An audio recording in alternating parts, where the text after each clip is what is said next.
There was a dream I prayed for with everything inside me. A quiet little house of belonging, a place where I could finally rest. Night after night I asked for it, believing it would come. I built the walls with hope. I watched the roof rise. I filled every room with soft light and future memories. But the dream I prayed for began to fall apart. The walls cracked, the floor shifted, piece by piece it crumbled, until I sat among the ruins with empty hands and a heavy heart, asking, what do you do when the dream you prayed for starts falling apart?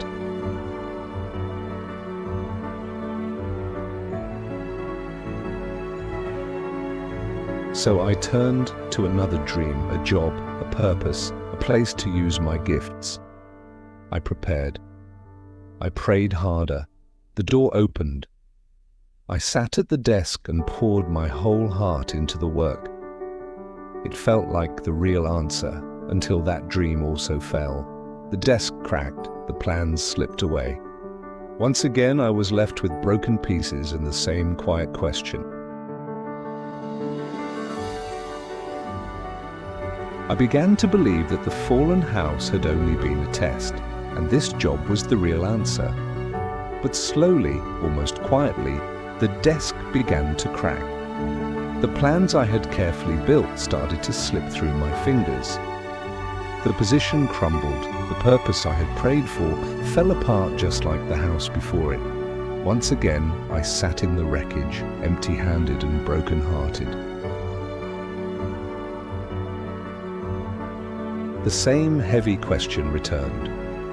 What do you do when the dream you prayed for starts falling apart? In the quiet that followed the collapse, a soft light appeared on the paper in front of me. Words I had almost forgotten began to glow with gentle golden light. For I know the plans I have for you, declares the Lord. Plans to prosper you and not to harm you. Plans to give you hope and a future. Jeremiah 29:11. I held that verse like a small, warm lantern in the dark. It did not rebuild the dream, but it held me while the dream fell. And for the first time I stood up, still broken, still confused, but no longer completely alone. I began to walk forward with the verse in my hand, still asking the same question, but now with a little more light. I walked for a long time with only the verse and the ache for company. Under a quiet tree, I finally sat down and read the words again, slowly, as if tasting them for the first time. Then gentle faces appeared, friends who had been watching from a distance. They sat with me in a soft circle of golden light, not asking me to be strong, just being present. I showed them the broken pieces of both dreams and they did not look away. Together we began to clean the debris carefully, kindly, without rushing. When the ground was clear, I did something very small. I planted a single tiny seed in the soft earth. I watered it with quiet faith and the last of my tears. I wrote new, simpler prayers on scraps of paper, not for big houses or perfect jobs, but for strength to keep going. I began serving the people around me while I waited for the seed to grow. At night, I prayed under the soft glow of Jeremiah 29:11, letting the words rest on my heart like a blanket. From the leftover pieces of the old dreams, we built a small, sturdy desk. I invited my friends into this new, humble space, and they came with open hands. We shared a simple meal of gratitude, laughing softly over broken bread. I read the verse again, and this time the words felt deeper, more alive. A new, quieter dream began to form inside me, not of walls or titles, but of community and slow, faithful growth. We stepped forward together, holding hope like a shared lantern. Soft autumn leaves fell around us like quiet blessings. The friends' plants had grown into a shared garden surrounding the original bush. I sat at the desk and wrote the full story of the fallen dreams and the new hope that had risen from them. I shared those pages with the circle of friends, and they listened with soft smiles and open hearts. Life settled into a peaceful, everyday rhythm of watering, talking, working, and resting. New faces arrived and were warmly welcomed into the growing community of hope. I gently introduced Jeremiah 29:11 to a newcomer, watching the same light begin to glow in their eyes. Winter came, bare but strong branches under soft light, a season of peaceful waiting.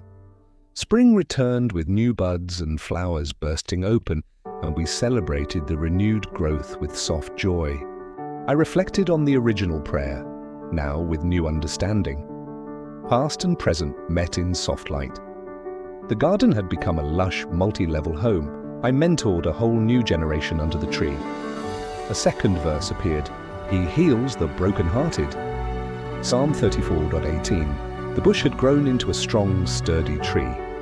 I rested under its shade in complete trust. Others shared their own stories of fallen dreams that found hope. I collected those stories into a simple book of hope. Soft rain of blessing fell over us all. At night, we raised our hands in quiet worship. A new dawn broke over the community. I handed the wooden plaque to a younger heart as legacy. In the distance, many small gardens had been planted by those who left. A soft path of light opened before me. Many of us walked that path together into the golden glow. I planted one final tiny seed, a promise of ongoing hope. The trees stood full of fruit, flowers, and birds of peace. Soft words appeared. You pray, you plant small, you walk with others, you trust His plans. I smiled gently toward you, inviting you into the same hope. The entire flourishing community glowed under golden light. The final wide shot answered the question completely. Thriving tree community, glowing versus resilient hope. And the story ends here, yet continues in every heart that chooses to plant small, walk with others, and trust the plans of the one who never lets the story end in the ruins.